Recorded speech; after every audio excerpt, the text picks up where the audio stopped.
Hello, my name is Selena. And my name's Theoni, and you are listening to Piping Hot.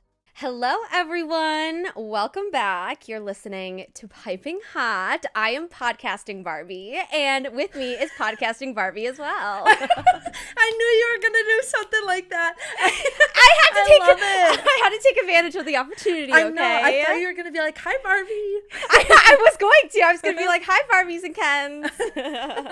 Or Alan's. Don't forget about Alan or Midge. Alan, I love Alan. Okay, wait. That prompts me, like, if you were a Barbie, what Barbie would you be? Yo, that's a good question. Right? I don't know. Yeah. Depression Barbie. Just kidding. We'll talk Barbie. Honestly, we'll talk more about that later. But no, I really don't know. My roommate that I went to see the movie with was asking me, like, what Barbie would you want to be? And I was like, I feel like I would want to be like a rock star Barbie. Yes. Like super fun hair, super fun clothes, getting to sing, so that kind of thing. I don't know. I would probably be like either like writing Barbie or like librarian Barbie. I don't know. Do they have a therapist Barbie? I think so. You think what would do whatever. Therapist Barbie look like though? Like what would she wear, you know? She'd have like glasses and she had a really cute couch that you have to get, right? Yeah. And she'd have all of her like little notebooks and her books and stuff. Okay, wait, that's a vibe. Yeah. That's a vibe. Mattel, call me. You know what I want? I want the Ken's casa whatever house thing that he Oh my gosh, what was it? Party house, casa house. Yeah, something like that. What was it? Oh my gosh. Okay, wait, I have to look it up because it's really, really funny. Okay, wait. Oh, yes! It's Ken's Mojo Jojo Casa House.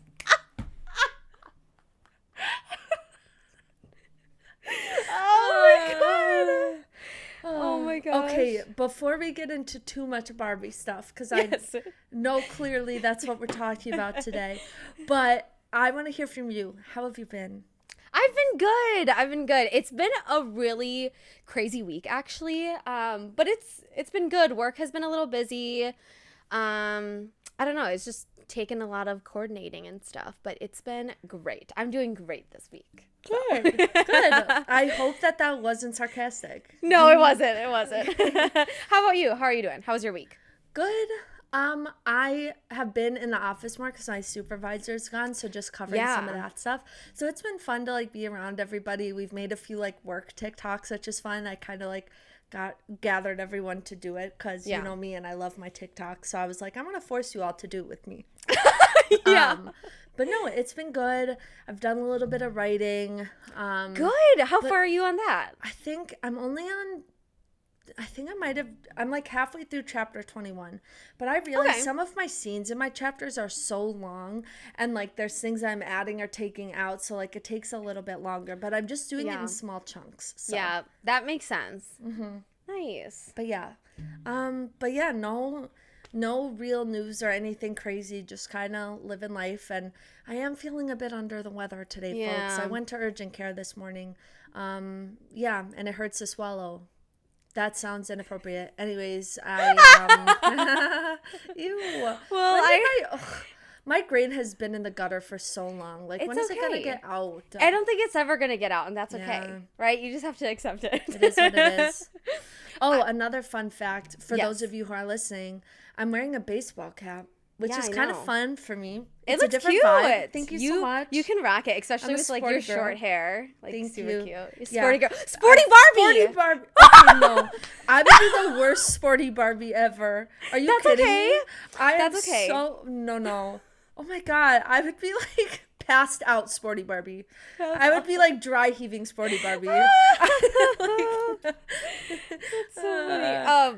I was gonna say, writing wise for me, I finished revising revision 7 for the first pass. Oh my gosh, yay! Yes, so that's great. But now I need to go back and rework a couple of things because as I wrote, I was writing a little bit different from what like my outline had told me. So I'm just gonna like go back, kind of move things around just to make sure that everything flows. And then after that, I'm gonna do one more pass for like grammar, sentence structure and stuff, and then that'll be it. But I was telling my friends crazy. I was telling my friends this past weekend that like I am just so tired because I just don't want to deal with it anymore. Like I just want it to be done. But I'm just taking my time and giving myself some space. So. Good.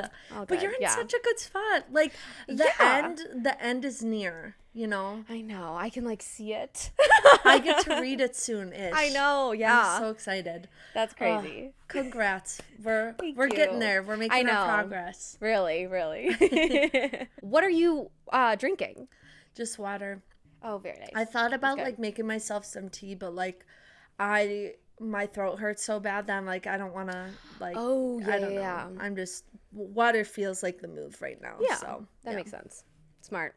Yeah. I am drinking sparkling water, the pomegranate dragon fruit from Good and Gather. I don't know. I just like have not been vibing with tea just because it's so hot here. Yeah. And I don't want to make iced tea either because I'm lazy. So. Well, I feel like my thing with iced tea too, I like when it's like specifically iced tea, but sometimes making iced tea from tea bags just doesn't hit the same. No, it literally does not. So I think that's my issue, and I don't just have like iced tea lying around. Yeah. Do you remember those Lipton green teas? Yes, I do. Those things slap. What happened they really to them? I have no clue. We should go get some. Yeah, we should. We need them. We should stock up and have them in Vegas. Yes, we should. Yeah. Serious. We can have anything in Vegas. We choose Lipton iced tea. Okay, what are you reading, watching, listening, consuming? Okay, so reading wise, I'm pulling up my Goodreads. I have read Best Served Hot by Amanda Elliott.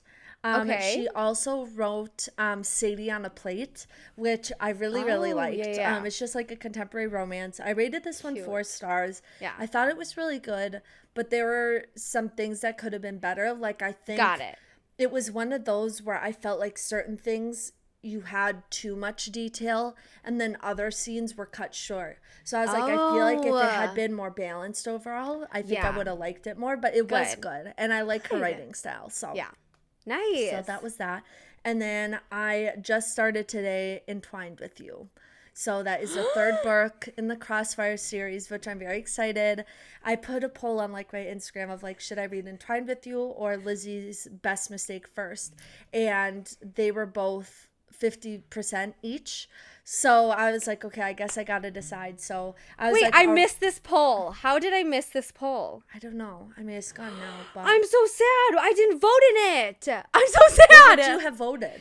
Of course, Entwined with You. Okay, so you win. Okay. But yeah, so I mean, it's good so far. Love. Literally on page 6, they started like fucking. So I love it. Which I is love it. Exactly what you need. Yeah. Yeah. No. So. Honestly, from Gideon, yes, please. Yeah. The writing in that sometimes I'm just like, it's so bad, but I can't stop reading it. Yeah. Well, it was like written at the time that like 50 Shades of Grey was written too. So it's been a couple years. Okay, that's amazing. That's awesome. What are you reading? I finished This Time It's Real by Anna Liang. It was so good and so cute. It's a young adult contemporary romance. It was like definitely what I just needed. It was like super cute, like just so high school and stuff. I definitely liked it better than her debut. Like it felt way more complete. So that was good. And then after that, I was like, oh, I don't know what to read. Like I just kind of feel stuck because I've been in a loop where I've just been reading really shitty books. And so it makes me have anxiety when I try to choose which book to read because I'm like, I need it to be something good. Yeah. Yes. So I was like, I'm a little anxious, whatever. And I was like, you know what? You know who I miss? I miss Helen Huang. So I'm going to read The Bride Test. Yay! And I am almost done with it. I literally have like 70 pages left. It is so good. It's so cute. It's like, honestly, the plot is like really ridiculous. And like what they kind of say is like really kind of ridiculous and out of like the bounds of reality. But once you like accept that it's not supposed to be realistic, it's like super fun and cute. Yay. And it's so funny because this is like Kai's book, but every time Quan comes onto the page, I just fold immediately. You love Daddy Quan. I love Quan, so I will do anything for Quan. Like, I know this is Kai's book, but every time I read anything about Quan, I'm like giggling and like kicking my feet. I'm like, I'm dumb. This is not even his fucking book. Like, I'm dumb. You're getting like little slivers of him and you're like, oh my God. Yes, yeah, exactly. And I didn't know this, but the bride test has Michael's and Stella's wedding in it. And if I knew they had the wedding in it, I would have read it so much quicker. Yeah, why haven't I read it yet? Yes, I was like, what the heck? Like, I don't know. No, I need to get that. Yeah, it's like super, super cute. I love it. Kai is like just a cinnamon roll. He is like so different from Michael and Quan. Those are my favorite boys. He's very, very different from Michael and Quan, but in a good way. So okay, nice. But yeah, it's super cute and fun. So what have you been watching? I have been watching It's Always Sunny. Jack and I just watched the most recent episode that was released.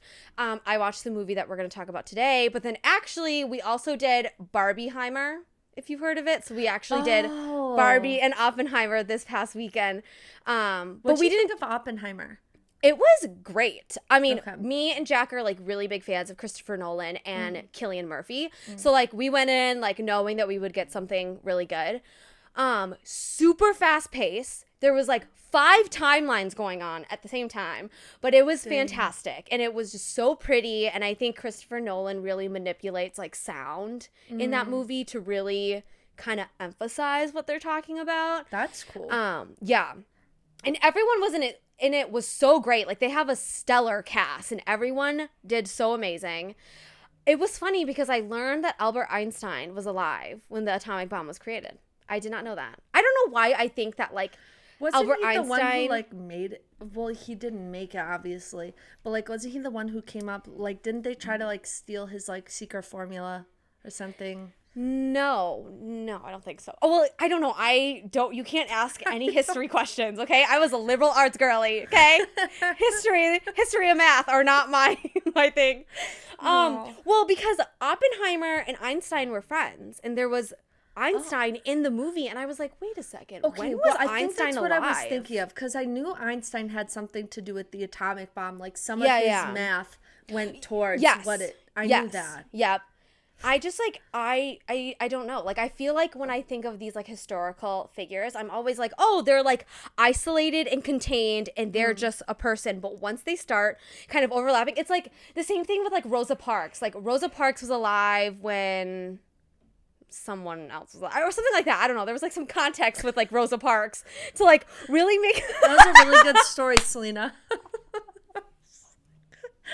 I should just stop talking. History is not my strong suit, okay? And I don't know who I'm talking about. What is a good movie, okay? Like Rosa Parks. What about her? I don't know.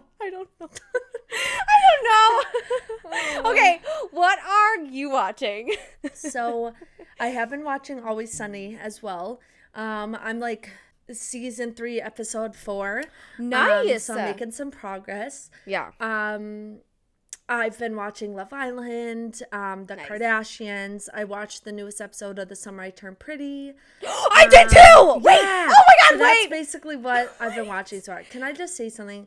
I don't want to be mean, but I know what you're gonna say. Might start a Sky hate page. Yes, I know. Really I knew. They're the most unnecessary, annoying character. And I know. It's one of those characters in a book where they're supposed to be quirky and like nerdy and whatever, but they took it to a level that is so weird and cringy and annoying. Yeah. Like they won the freaking competition and they went to give her a hug and she's like, no hugs. And I thought that was cute. And I thought that was cute. That's okay, weird. I will say the one line that Sky said that cracked me up was when they were in the go-karts and they told Taylor, like, hey, you could take the carpool lane or whatever. I was like, Sky, what are you talking about? This is go-kart. But also, though, like, high schoolers would make that comment, would make a stupid comment like that and just be, like, so obnoxious about it. But I decided I hated Sky when they were walking down the boardwalk And Sky was like, what did they say? She's like, oh, my mom like isn't trying to be mean, isn't mean all the time, your but mom your wasn't a saint either. Yes! I was like, don't you dare talk about Susanna. Susanna, yeah, get Susanna out of your mouth. I will come for your ass. I will come for your ass. So I just want to. There were so many good Taylor and Steven scenes in this episode as well. Like I actually am like starting to vibe with that, so that was good. But Cameron. Still the worst. I thought it was so cute that he like came up and it was like he's like, oh no, you can't climb without a harness, and it's like Cameron, and I felt like there should have been applause for him when he like came on screen. Like I love the cameo, but he's still the worst actor. I love him though. Okay, wait.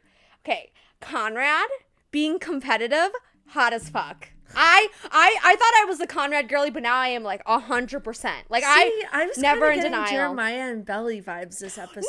No. See, my problem is that Jeremiah just looks at her in these longing stares that say nothing at all. Okay, but can I tell you something? Here's the thing. Conrad's the one who treats a girl like shit, but they go after them anyway. He's giving her nothing and is so selfish with what he does and leaves Jeremiah in the dust. And Jeremiah's over here, even in his own grief and his own shit, still shows up for Belly. Yeah. Jeremiah is the nice boy that we should all go for, but never do. I know, exactly. Because I'm going to go for Conrad. Also, it's so funny that he was so competitive when they're like walking into the laser tag, and they're like, there's intense, and they're screaming, and he like flips them off. It's so funny, like so funny. That was such a good episode. It was a really good episode. Yeah. What are you listening to? I am listening to the Barbie soundtrack, which we'll talk about later today, and then also just my pop mix on Spotify. Nice. Yeah. I have also been listening to the Barbie movie soundtrack. I have been listening to Castle Crumbling quite a bit. I think I have my part locked down. I just have to memorize the words. Yeah. Same. I like know my harmonies, but I just don't know the words. So I'm like humming my harmonies, but I'm like saying gibberish because I don't know the words. That's exactly what it is. Yeah. And then there's this one song called Stay for a While by Victor Ray that I heard on TikTok initially. It's spicy, but oh my god, it's so good. Wait, you have to send it to me. Okay, I will. And then there's this other song by Michael Bublé called Higher, which is really, really good. And I know people are like, oh, Michael Bublé's weird. But it's a really good song. It's a really good song. And I remember I first heard it back during the last season of Dancing with the Stars because Derek Huff did one of his big dances for it. And that dance is nominated for an Emmy. So that's what reminded me of the song. Wow. So then I started listening to it again. It's really good. Yeah. Good. That's good. What are you consuming? I've been consuming so much junk this week, and I think it's because whenever I'm in the office at work, like we order out for lunch or we order coffee or whatever, so I've been eating a bunch of crap. But then my roommate and I ordered Cheesecake Factory last night, and I haven't even touched my cheesecake yet, so it's literally waiting downstairs for me when we finish filming. Oh my god, I'm so jealous. Stop. Oh my god. You should be because I'm really excited. Jack and I had like Dairy Queen a couple days ago. We got a blizzard, but I haven't had a blizzard in so long. Yeah. No, but good. You know what I need? I need Clover's cheese curds and a concrete mixer immediately. Oh my god, that's like the best combo. Like the best. The cheese curds, yum. So good. So we went to go see Oppenheimer yesterday, and I got chicken tenders at the movie theater, and it was really good. I fuck with chicken tenders, bro. They're so good. They're yes! So good. It was so good. Because, like, I knew I was hungry, but I didn't want anything that was, like, too messy. And I was like, oh, chicken tenders is, like, a safe, easy bet. So 100%. It was really good. All right. Are we ready to dive into our pop culture? Yes. I have, like, 5 different things. I have 10. Holy crap. All right. So, some of the shit is like so like not even like crazy. Like it's just random stuff. Okay. I guarantee I'll have a bunch of the same as you. So just go down your list and I'll jump in. Okay. I'm going to start with some of like the boring stuff first so that we can kind of like move on, and then I'll get to like the really good things. So sure. First one, this is kind of old news, but Demi Lovato released a rock version of Sorry Not Sorry, which I don't know if you saw. Yeah, and she's coming out with an album called Revamped with like a bunch of rock versions of her songs, which good for her. Yeah. But it's also just like, okay, we get it. You're rocker now. Yeah, so and I just like the songs that she has were so good for those eras. Like, why do you have to make them rock versions? I just don't understand. I think this is what I'm thinking for like strategy wise. I wonder if she is trying to jump genres while still containing her fan base. And I think this is a bridge to get them to really come over, because I think coming out with her previous album like straight out of the gate with nothing else, like I think it was such a hard shift for her fans that like they didn't know what to do. Because I will say, I think Demi is very, very pop. Like I think some of her stuff were very, very pop and R&B, and so to shift to rock might have been just a little too hard. So that's why I'm thinking that like all of these versions are coming out so that she could bridge the gap. I guess that makes sense. Yeah, right? So I don't know. Okay, next not really important thing is Sofia Vergara and her husband Joe are getting a divorce after 7 years of marriage. I was actually really sad about that. Me too! Because they were a really cute couple, and I thought they were like so in love. Like it's just wild. I don't understand. I don't know what happened. When I saw that, I was distraught because I was like, they were so cute. I know. Like I never thought they would. I really didn't think they would ever break up. I know. Next one is, did you see all of like the Miranda Lambert drama last week at her concert? Yes, and I know people have different opinions of it. Here's my opinion. Oh my God. I think she needs to calm the heck down. Oh, okay? Yeah.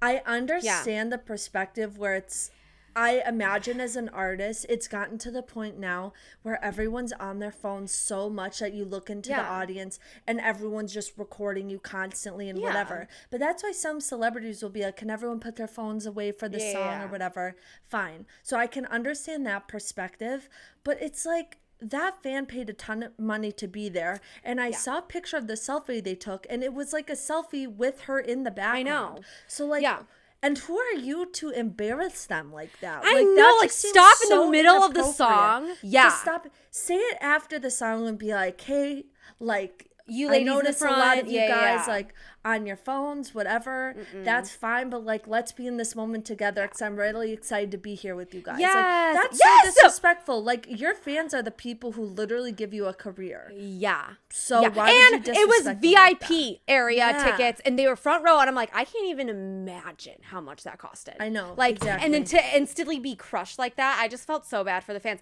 Like, even for like Taylor Swift, like me and my sister, we have videos of us being recorded singing to the songs, and then we also have videos of Taylor Swift as well. It's like, just like to capture something and look back and have fun. Like, I want to get my reaction to it as well.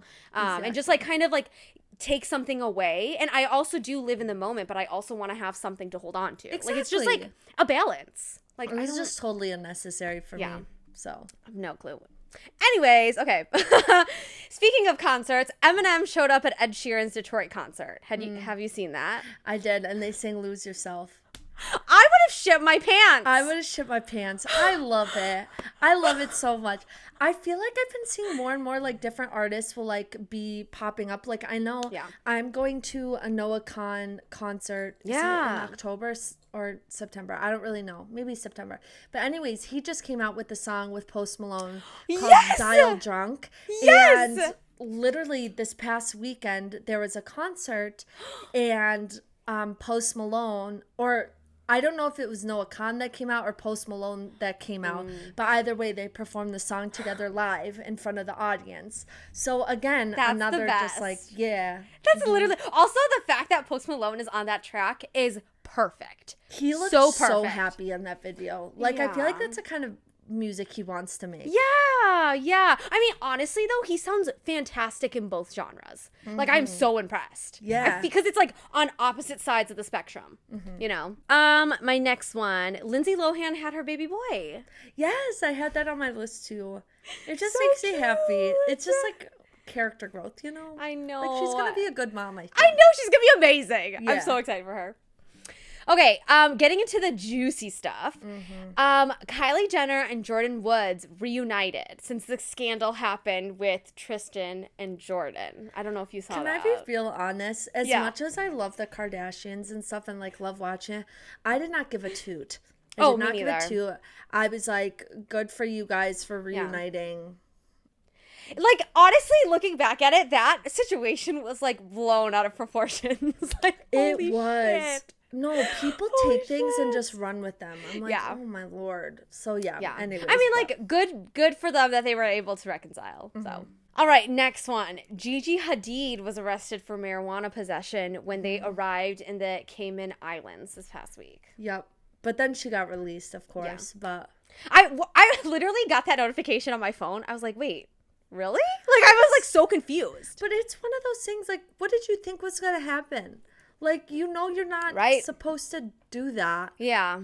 Okay, my next one is that Dylan Sprouse and Barbara Palvin got married this past week, and their wedding video is so stunning. So stunning. She looks beautiful. They look so happy. I love it.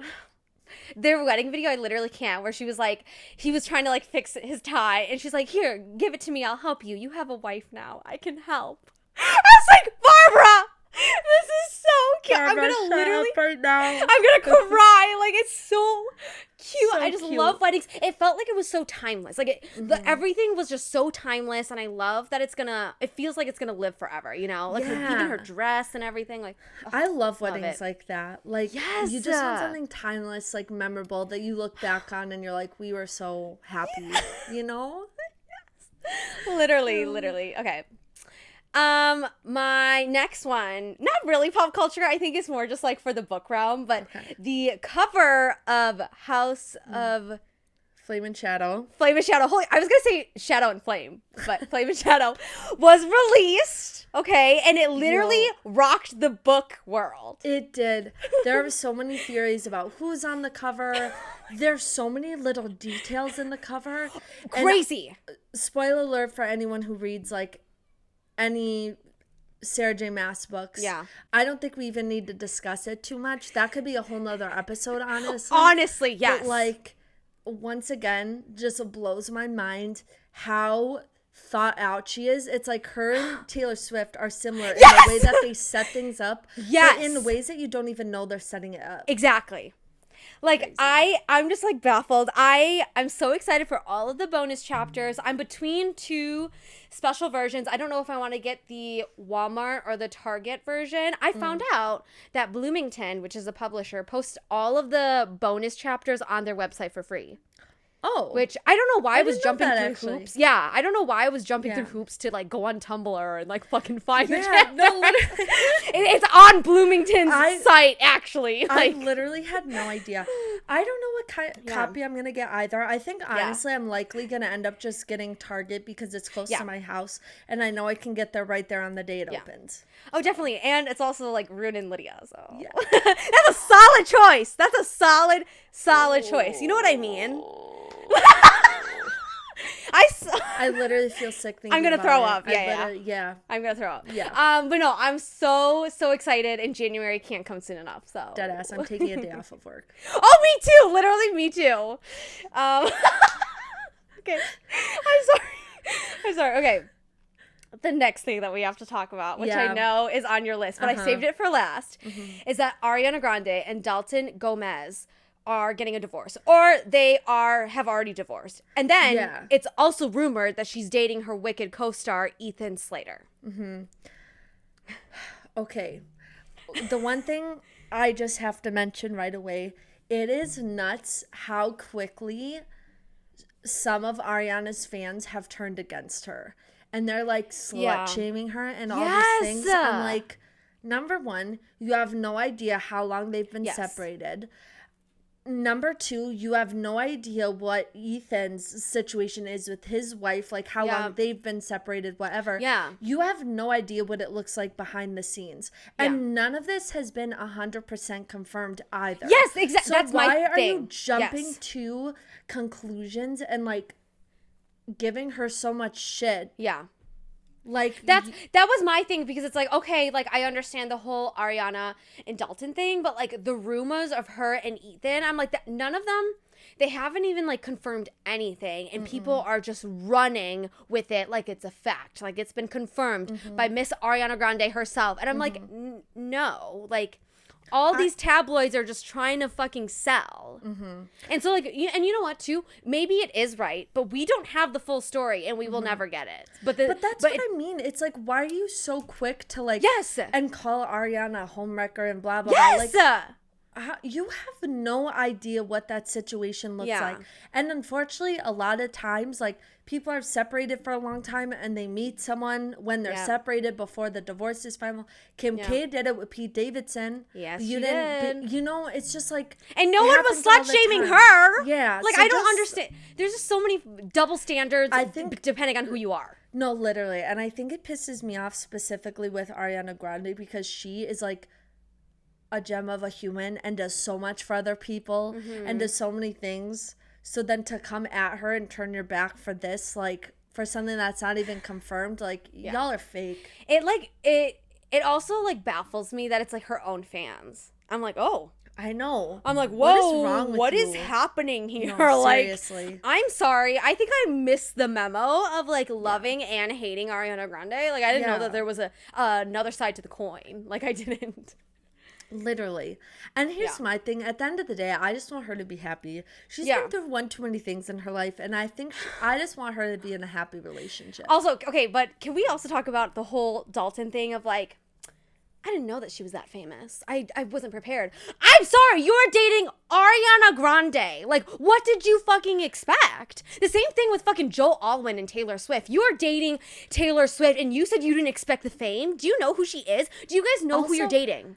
Why would you ever admit that? That makes you look so stupid and so small. Yeah. And it also, like, I've been seeing the commentary on TikTok of, like, it also puts, like, the whole situation with both Taylor Swift and Ariana Grande, the whole situation looks as, like, if the men wanted them to, like, leave their careers for them, to, like, be quiet and settle down and stuff, which is valid, right? If you want to settle down, but also you need to understand who you are dating. Taylor Swift is not someone who's going to want to settle down when she's at the peak of her career. Same thing with Ariana Grande. She is starring in Wicked. What do you mean she's going to settle down? It's like you either understand the lifestyle or you don't. Yes. But don't get into a relationship thinking that they're going to change for you or like go down to your level. Like, no. Yeah.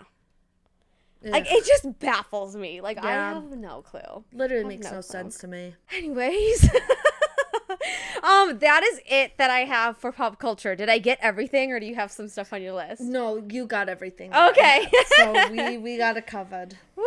Okay, are we ready to dive into Barbie? Yes. Okay, so I am curious before we get into anything else, like, to hear your overall thoughts. Yes. Yeah. Overall thoughts. I thought it was brilliant. I loved it. I cried at the end. I thought it was amazing. It was so interesting because, like, one moment I was laughing and then the next moment I would be, like, crying. It was almost like whiplash in a way, but, like, I didn't mind it. Like, I really loved it. I took Jack with me, and he loved the film. He loved the humor. He thought the commentary and satire of everything was great. That's such a green flag. I know that I haven't told him that, but I'm like, what did you think? He was like, oh my God, it was so good. Like, and we talked about the satire of Will Ferrell's character, which we'll dive into and stuff. But, like, it was just, like, so good, and he just loved it. I was like, yay. But it's interesting because it was so much funnier than I thought it would be. Like, I knew it was going to be funny, but, like, I was, like, laughing out loud. No, so was I. Yeah. Like, so crazy. No, I thought it was so well done, and they definitely made the movie that they wanted to make. Like, yes. I feel like they were so successful in doing what they had or, like, wanted to do. Yes, and yep. I walked out of that theater, I was like, oh, there are certain people in this world who are going to hate on this film so much. Like, I knew it the minute I walked out of this theater. Yeah. But that's the thing. Even if you don't like what it was talking about, even if you don't, whatever, like the politics of it, fine. But, like, you can't deny that the movie was, like, so well done and so successful in what it's trying to do. Like, you can't take that away from anybody. Yeah. It, like, leaned into all of the aspects it wanted to show and did it just, like, 10 out of 10. Like, so brilliantly. Like, it was so great. Yeah, no, I agree. So I loved it. I thought the casting was really good all the way around. Yeah, I do have to say that Ryan Gosling as Ken was iconic. And I feel bad for not believing in him. And so, Ryan, if you're listening, I'm sorry. No, it's so true because we all doubted it at first, but Yes. I really cannot think of any one person who would have been as successful for that as him. Exactly. Honestly, he did so good. Yes, everyone did like so good. It was almost like on point. Like, ugh, I loved it. So I just want to start off to say that the diversity in this movie was amazing. Like, not only did they cast everyone perfectly for their roles, but like the diversity of all the Barbies, all the Kens, I was like eating it up and I loved it. So Yeah, I thought it was really good. And I mean, I think that was so what they were trying to do anyway with the film and like pointing out the problems of like the original Barbies and stuff like that. So no, I will say, I know I saw it in the trailer, but Margot Robbie's hair in the dance sequence at the beginning of the movie was so good, and I want it. I want her hair. Oh my God. I'm sorry. I have to bring this up now because it kind of applies. She looked like there was no better person you could have chosen to Barbie. And then there was that one part where it like broke the fourth wall and they were like, if you were trying to get this point across, you shouldn't have chosen Margot Robbie.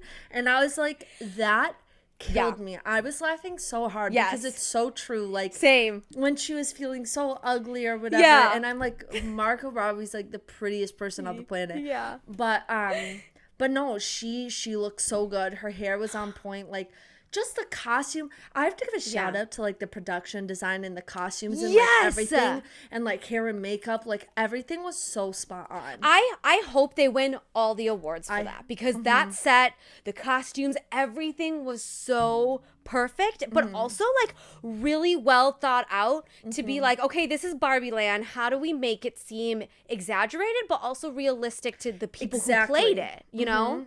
I love it. Oh my God, wait, that reminds me. When Ken is like trying to surf and they go to the hospital and it's like the fold out. I literally had that. So did I. Dude, it's crazy. It's so funny. Or the one part where they brought out the dog that poops. Yes! I had that dog. Yes! I had the dog that poops. Like, it was so funny. How...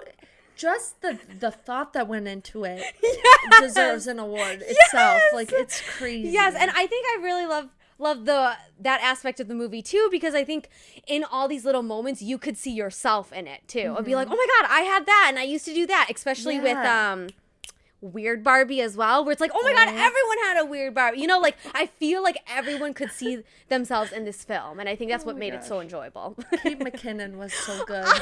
Love Kate McKinnon. Like, honestly, when she was perfect. standing against the wall in the splits, she's like, I'm always in the splits. splits. Literally. Oh my gosh, so funny. Oh my gosh. Oh my God.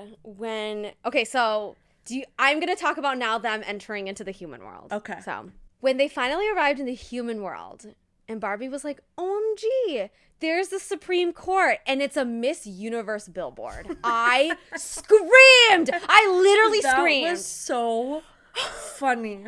Again, who thinks of that? I don't know. So funny. That's one of those moments where I was like, this movie is so funny without even trying too hard. Like, it's just little moments where it happens so fast, but I was like, wait, that was hilarious. I know. Like, it oh my God, yeah, I could not handle. Okay, so now getting to the part where, like, Barbie is, like, trying to find the girl that is playing with her. I got teary-eyed when Barbie was, like, sitting on that, like, bus bench or whatever, and then those were all the flashbacks of, like, the little girl playing with the Barbie, and then her turning to the old woman and saying that she was beautiful, and then Billie Eilish playing in the background, like... It was such a big moment of, like, feeling for Barbie, and I think that's why I got so teary-eyed, because it translated so well to the audience of, like, oh my God, this is kind of, like, the first step of really being entrenched in like the human world, the human experience. Yeah, no, 100%. And it's crazy because I was reading an article today, and that was one scene where the studio is like, oh, Greta, you can cut that scene. And of her sitting on the park bench. And the reason they said you could cut that was because you could take that out and the story still would have gone on just the same, and you wouldn't have missed anything. Okay, but that's Greta accurate. kind of like fought for it to stay in because she was like, yes, maybe it wasn't necessary, but like that right there in that small scene is like the crux of the film. And like she was even talking about how like Margot Robbie played it was so genuine that it like calling the older woman beautiful was like such a beautiful like heartwarming moment. Like that's the crux of the film. Yes, you know? exactly. So yeah, wow. Oh my God, I can't believe if they took that out. That's crazy to me. I Wow. know, right? Wow.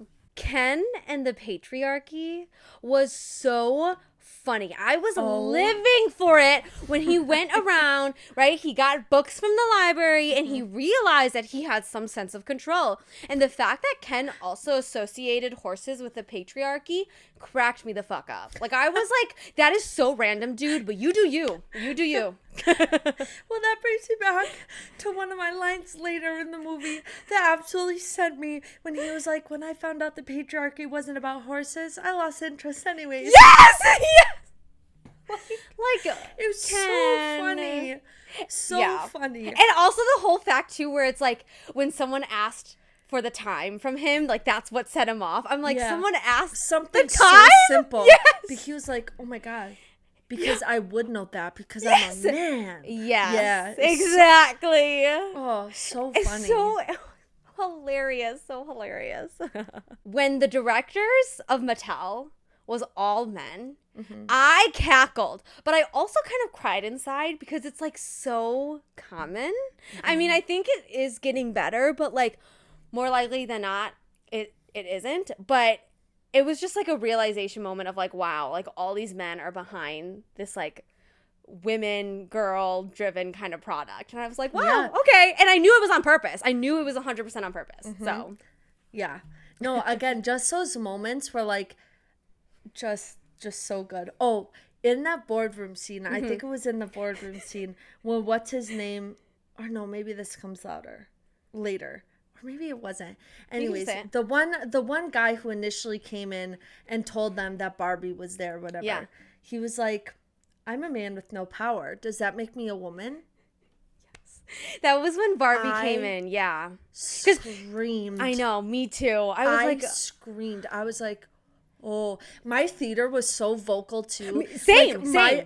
We were all like, whoa. My theater, when the Nicole Kidman commercial played at AMC, everyone started cheering. And they were like, yeah, Nicole. It was so funny. Oh my God. That's amazing. I love like theaters like that. It makes it so much more fun. It makes the experience like 10 times better. Yeah. No, that was when Barbie came in. But yeah, that line, I was like, I laughed, but again, I cried inside too, because I'm like, yeah, it does make you a woman. Sorry. Like, speaking of that, when Barbie comes to Mattel, I thought it was so funny that Barbie was like running and then she easily like jumped over the little like security checkpoints. But then when all of the board got there, they were like yelling and they couldn't get through. And then Will Ferrell was like, I don't have a badge. Who has a badge? And then they like threw the badge at the thing. I thought it was so ridiculous, but it was funny. Like so funny. Just the little moments. Yes. So good. My next one is when they're like driving away, right? And the little girl, I don't remember her name, but like it was like the mom and the little girl. I want to say her name is like Sasha or something. Oh, yes, Sasha. You're right. Watch it not be Sasha. I think it is Sasha. Okay. In the car, when they're like driving away, Sasha was like, oh, men hate women, women hate women. It's the only thing we can agree about. And I was like, that's too close to home. I know that was. Isn't that horrible? Yeah. I was like, but you're not wrong. The thing is, you're not wrong. I know, you're not wrong though. And it hurts to like hear it so bluntly. And I'm like, oh, that is true. No, seriously. It just made me feel like, ugh, so. I know. No, me too.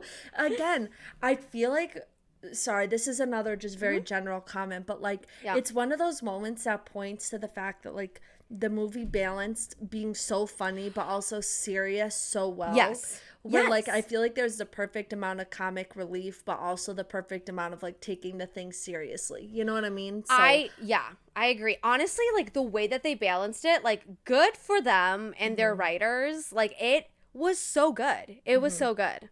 it was. Okay, the next thing that I have is Depression Barbie, which was so funny when they cut to the commercial because they went for my throat. They went for all of our throats. I was dying throughout the whole scene. I could not believe what I was watching. I was like, Jack was even cackling next to me because he knew it was true. He fucking knew it was true. Because the thing is that when it said, oh, and she watches the BBC Pride and Prejudice on repeat, I was like, you stop. You stop right now because that is not funny. That is not funny. Hey, again, who even thinks of that? It's so funny. And it's like, it's those things where it's like, you don't even realize how many people do the exact same shit that you do. Exactly. The exact same thing. I have never lived a unique experience ever in my entire life. Literally. Like, it's... We're all the same, you guys. We're all the same. Seriously. Oh, my Lord. Oh, my gosh. Yeah, no, that was really, really funny. America's monologue, I don't know her character name, but her monologue was amazing. Like, it shook me to my core, but I was like, sorry, you go. No. I cut you off. I just think she delivered it so well because you could have delivered it in such a wrong way, but I thought she did it with so much conviction. It was really good. Yes. And I just don't understand how you could listen to that and not at least see some validity in it. Yes. But I feel like some people are so focused on being like butthurt about anything that's like feminist or whatever. And I'm like, how about you just like listen to what she's saying? Because you can't deny that at least some of what she said had some validity to it. Yep. I mean, it just makes me so mad because that was such a good moment. And there's so many things that she said where I was like, oh my gosh. Well, I think the reason why it was such a good moment is because it was finally stated. You know, I think it's a universal experience. Again, going back to the whole point of I've never lived a unique experience ever. And this just goes to show that, like, it was all truth that she was saying, and that every person, every woman definitely in the theater knew at least one thing she was talking about and has experienced that personally in their life. And I think putting truth to that and really having that monologue there, I think that's like what made it so monumental because it was so real. Like, I think that was when it kind of like crossed the border of like, oh shit, like, oh, you're way too right. Yeah, no, exactly. I agree. Yeah. I loved it though. She did great. She did really good. You know what I realized, like, hearing her talk in the movie? You know the actress Sophia Bush? Yes, everyone has been saying. Really? Yeah, that they I sound didn't know alike. I was the only one. Again, you don't live a unique experience, Theoni. No, literally, no. I'm the same as everyone else. Yeah, we're all like, Barbies here. They sound the same. Yes. And I want them to do, like, a podcast or, like, a movie together just so I can listen to their soothing voices. I was listening to America do an interview for Barbie, and I was reading the comments, and I wasn't looking at her face. And as I was reading the comments, I was like, oh, this sounds literally like Sophia Blush. Like, they are like one and the same. Bush. Sorry, Bush. I was close. Sophia Blush. That's kind of a cool last name. That is. Blush. Yeah. The Ken's dance and singing number was iconic. And I think Ken wore the Ken song. Everything. Amazing. Iconic. Literally amazing. I could not get enough. The references to Greece. Yes! Like, the song itself was brilliant. So good. The movie did it so good. It was so campy. Yes! But so good at the same time. Like, I loved it. And I think, like, the whole Barbies and, like, their plan leading up to this whole, like, Ken number was just so funny and brilliant. And it made the scene even better because they were, like, so into it of, like, oh, we have to defeat the Kens, right? Like, they've turned on each other or whatever. I was like, that's so funny. I will say that I love that they actually took the time to do a dance number and a singing number, and it was so long. Because, again, if it were women, it would have taken the same amount of time as well. And I love that, like, Greta really leaned into it and gave it time for them to, like, switch scenes and do a whole, like, number of, like, dancing and stuff. And it was so funny. But, yeah. I loved it. But that's what I mean, because, like, at the same time, as much as there was criticism in this movie towards, like, Barbie, Mattel, whatever, it also pointed out, like, the good parts of Barbie and the fun, like, campy parts of Barbie. And I feel like that's one of those moments where it was saying so much, but also was just fun, which is also what this movie should be. Exactly. You know what I mean? Like, they were some parts were really, really subtle about it, and some parts were, like, very direct about it. Yeah. So, I mean, I think they did a great job. I thought I could just tell too. I feel like Ryan Gosling and Simu Liu were like perfect for their roles, because you could tell, especially during the fighting scene and the dance battle scene, like you could tell both of them were having the time of their lives. Yeah. Like, you know, they both loved their life so much. It was it was like so. Like, I could see that it was, like, what they wanted to accomplish. Like, it felt so real that they, like, needed to win. Yeah. It was so good. Okay. So after all of, like, that Ken scene and whatever, and they realize that they missed the vote and blah, blah, and they go to all the dream houses, I don't remember the exact line, but Issa Rae, I think is how you say her name, who was President Barbie, comes down the stairs, and she was like, yeah, it's motherfucking not, or whatever she said about motherfucker, and, like, it was bleeped out. Literally, our entire theater burst out laughing that, like, I missed the next line. So did we all laughed so hard. Because of course they're not going to let them swear in the Barbie. But then, like, that was so funny. So, and the way she delivered it, too, was so great. Like, oh, my God. That was, like, so good. So good.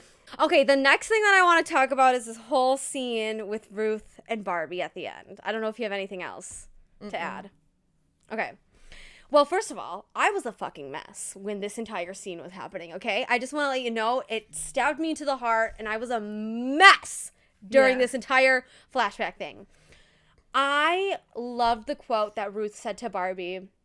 I don't have it exactly, but it's like something like this. It says, like, we mothers stay still so our daughters can look how far they've gone, or something like that. And I was like, that is beautiful, just to see, like, the sacrifices that women make to help other women go further. And I think we don't realize just how much, or the shoulders that we stand upon to reach where we want to go. And I was just like, oh my God, wait a second. It was such a beautiful moment. Yeah. And then I think the bigger thing that I want to talk about is the question that Barbie asked Ruth. And I think this is where I cried the most. Or at least, like, the question that, like, Barbie asked herself of, like, what's her ending, right? When everyone was asking, oh, what is stereotypical Barbie's ending? Which I think is so funny that she's stereotypical Barbie. And when Barbie asked if she can become human, and Ruth was like, oh, yeah, you can. But, like, here's what it entails, and it's just a beautiful montage of women living.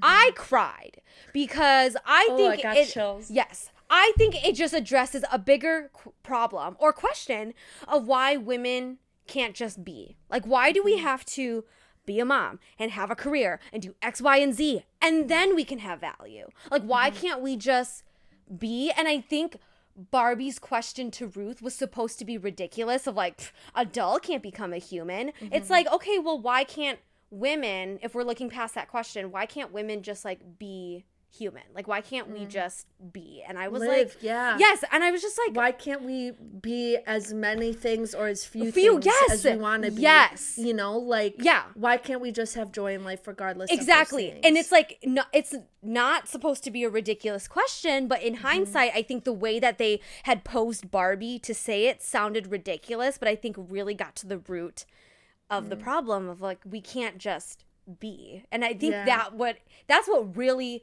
hit me, because I think, personally, I feel like I'm always running towards a finish line that, one, doesn't exist, and two, that I will never reach. And so I feel like this moment, I was like, no, I don't have to do those things to get anywhere. I can just be. And I think it felt like almost cathartic. to like No, realize that. it very much was, because I think you and I can both relate on this. Like, a lot of times we're very goal-oriented people, and if we Yes. don't have a list of things to do, and if we don't complete that list, it's like we have a hard time with that. Yes. And it's yes. like, and I think that like sparks a larger conversation about how people kind of like set themselves up yeah.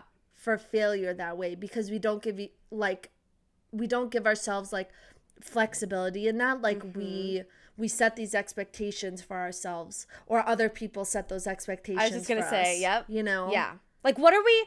It's like we can't win. Right? Exactly. Like, so, why? It's gonna be a lose-lose situation no matter what. But like, why do we keep going? Like, what's at the finish line? Is there a finish line? Like, that's the whole thing. And it's just like, my mind, I'm like, I don't know. But also just like another point to that too. I think it just like serves as a good reminder that we need to enjoy like the simple things in life, and those simple things can include just being able to have the spectrum of emotions, right? Like, that's part of the human experience. And I think it's really uplifting in that way, because when you're having a hard time, it's like, okay, I have something to be upset about, but look at like all the joy I can have as well. Yes, so that's the thing. And again, I think and I think that's like the whole montage that like Ruth had showed her too, that it was like such a wide spectrum of emotions, but it was also like you were living. Like, that was the thing of like, you were living, you were being, you were feeling all that stuff. And I think that was just so beautiful. Yeah, I agree. But yeah, those are my final thoughts on like the last scene. I don't know if you had anything else. I kind of skipped like the ending with like Ken and stuff. No, that's okay. I just have a few quotes I want to say that were like some of my favorites from the movie. If I haven't brought them up yet. My whole theater gasped towards the beginning when she said, "Thanks to Barbie, all problems of feminism have been solved." And I was like, ha ha ha. That's a dreamland right there. No, literally.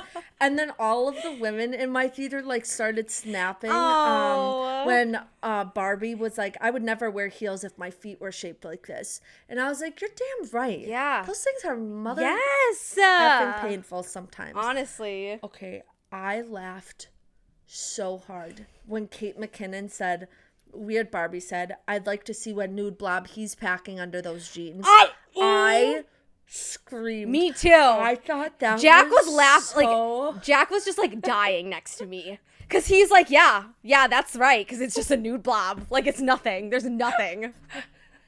Like, ridiculous. Again, it's so campy that they like leaned into it.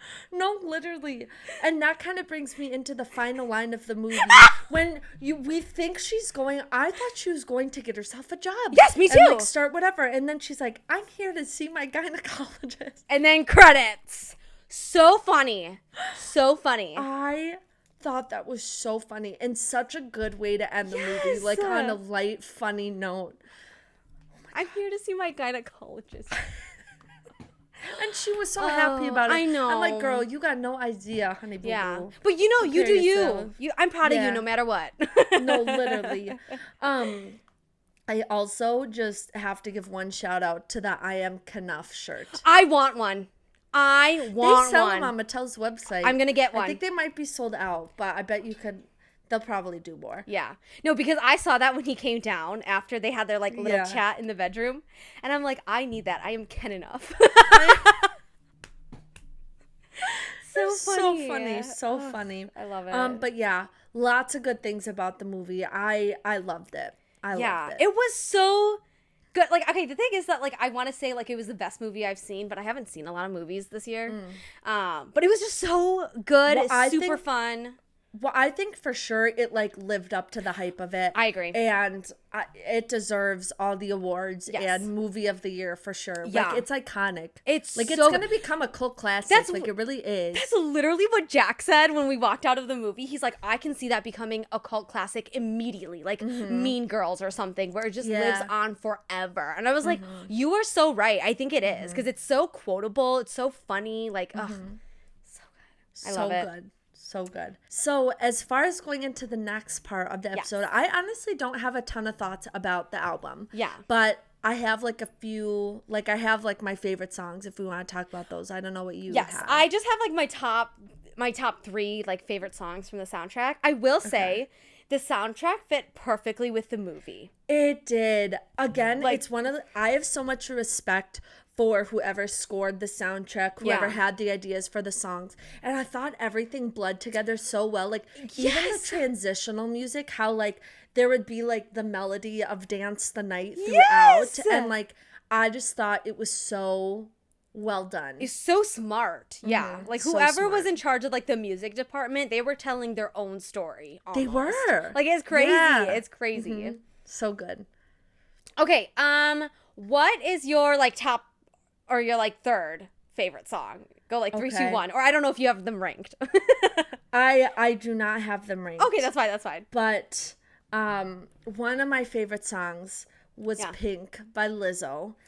I thought, number one, I thought, yes, it's cheesy or whatever, but it's such a Lizzo song. Yes. And it also was the perfect song to open up the movie with. Yes. Like, I just So thought, good. like, it felt so fitting for me, and I liked it. Honestly, I lot. need, like, the death version of it. Like, you know how, like, the second day starts for Barbie and it's, like, Lizzo, but all the lyrics are changed to, like, speak to all the thoughts she need has that. about death? I'm like, Yes. I need that soundtrack. No, Like, same. But again, it's like using the music so brilliantly. Yes. Yeah. So good. I loved it. I loved it. When, like, it was so funny because every single track that played in the movie, I immediately knew who was singing it. Because I just, like, Same. knew. I just Yeah. knew. Oh, wait. Especially also, the Charlie XCX song. Oh. I was like, that's Charlie XCX. oh, yeah. I mean, but it fit perfectly, It you did. know? Yeah. Also, we forgot to talk about Dua Lipa being Mermaid Barbie. Which I and thought... John Cena? John Cena! So funny. Like, So what? funny and so What? random. Yeah. But so good. Honestly, so good. I was so happy to see Dua Lipa. I was almost like, oh, Dua, what are you doing here? Like, okay, my third favorite song on the soundtrack is Barbie World by Nicki Minaj and Ice Spice. And I know it has been out for a while now, but when that song rolled during the credits, I was like, yeah, let's go! Like, it hit differently after the movie. Did. Okay? I will say I like that song better after hearing it in the credits for the movie. Yes. Like, it was a good way to, like, roll with the credits. Yes. Yeah. I just think it's super fun and it's such a banger. So It fits. It fits. Yes, it fits. That's the most important part. No, seriously. Okay, Okay. next one. Another one of the songs I really like was Man I Am by Sam Smith. Yes. I thought that was such a good song. So good. I think it fit Sam Smith so well. Yeah. I loved it. I don't even know what to say about it. I just really liked it. Yeah, that's my number one song. Like, Really?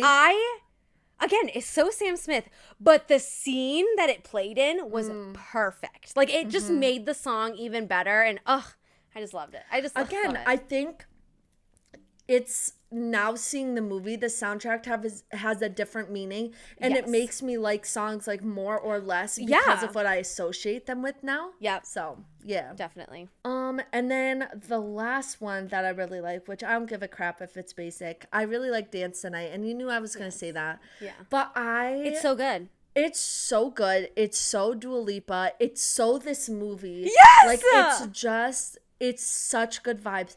And the fact that was the song for, like, the dancing at the beginning, like, the big party, like, just good vibes. Yeah, You know? really. It's so funny. I saw an interview with Greta saying that, like, they wanted Dua to do, like, the main kind of track because she can do disco really, really well. Like, that's her brand. But, like, Greta really liked her because if you listen to the lyrics, it's actually a really sad song, but disguised as disco. And Greta was like, oh, yeah, that's good. That's good. Like, Yeah. I was like, Greta, okay, you need to chill.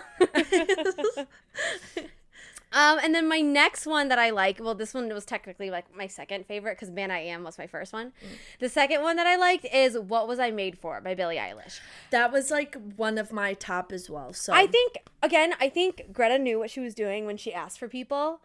And I think Billie just does such a great job at writing devastating songs. Like, so incredibly sad songs that, like, it just hits you in the heart and you want to cry. Her voice is emotional, yeah. Yes, and even like the chords when we were hearing it at the beginning and Billy wasn't singing, like even the chords made me emotional. I was like, oh my God, no, like I don't like this. Like it's seriously. It holds so much tension in a way where it's like, I don't know. It's just, it was so good. And I listened to the songs again after the movie. Yeah. And her voice really shines in that song as well. Like she was doing some of these riffs or like making some a little more belty or a little more breathy. Like I've always said this, Billie Eilish, I know some people are like, oh, she just whispers. I'm like, that's not true. Mm-mm. She actually has incredible control over her voice. And I actually 100%. Think it really shows in the song. Yeah. I think she's definitely grown as a singer. And I think so love too. That. Yeah. So yeah, that's it. I'm definitely gonna listen to some of these songs like outside of the context of the movie. Same. I thought the movie was brilliant. It feels like I'm living through an era, and I feel like part of that is the insane marketing that they've done. Like the marketing is The thing is though is that like they didn't even have to market it as much as they did. I would have still gone to see it. Like that's the thing. Too. Like all you needed was Margot Robbie, Greta, Barbie, and I was in the theater. Like I was like, that's it. No, 100%. They didn't need it, but again, I think because there was so much about it, it feels like you're just like living through the Barbie world. Yeah. Honestly. I love it. I love it so much. Yeah. I wish I could buy that pink beige luggage, but your girl is so poor. Expensive. Yeah, it's so expensive. Mm. But yeah, my roommate and I dressed up to go and stuff. Cute. I wore like a white skirt and this like pink shirt. Cute. And, like, oh my God, no, Jack and I choked because I just like totally forgot. And so we went and Jack went to go throw away some of our food before the movie started and like the trailers had started. And he walked up to back our seats and he sat down and he leaned over and he's like, the amount of pink in this theater is amazing. And I was like, oh my God. And I was like, damn, I totally forgot to like wear pink or whatever, but it's okay. It was just, but that's what I mean. It was just such a good environment to be in too. Yeah. And that, yeah, I love when like a movie just like brings out such like a happy, fun side of people. Yeah. You know? I love it. I love it. But Selena, now that we're done talking about Barbie, what's our topic next week? Next week, Theoni and I will be asking each other unhinged questions. And so it's just going to be a silly, goofy time. A silly, goofy. Well, what's that one quote I'm thinking about? You know what I'm talking about? No, I don't. Okay, well, I'm not going to remember. But anyways, I actually am very excited for this episode. And basically, this idea spurred from this clip from the basement yard. Yes. So I'm very excited to see what we'll come up with. Yeah. I hope it's random as hell. I think it is. Because I just think that would be funny. I mean, we can be unhinged when we want to be unhinged, so. Oh, yeah. You should hear us when we're off this podcast. If you think we're weird on this podcast, y'all, you don't even know. Piping hot after dark, people. Well, yo, no, we should. We should not. No, we should not. I would get, like, disowned. Like, we should do it as a Patreon. Start our Patreon. Our three listeners signing up for the Patreon Piping Hot After Dark. What would Piping Hot After Dark be, though? Our conversation before this podcast episode. You don't want to know what we talked about. You really don't. You really don't. Anyways, thank you guys so much for listening, and we'll see you next week. Bye.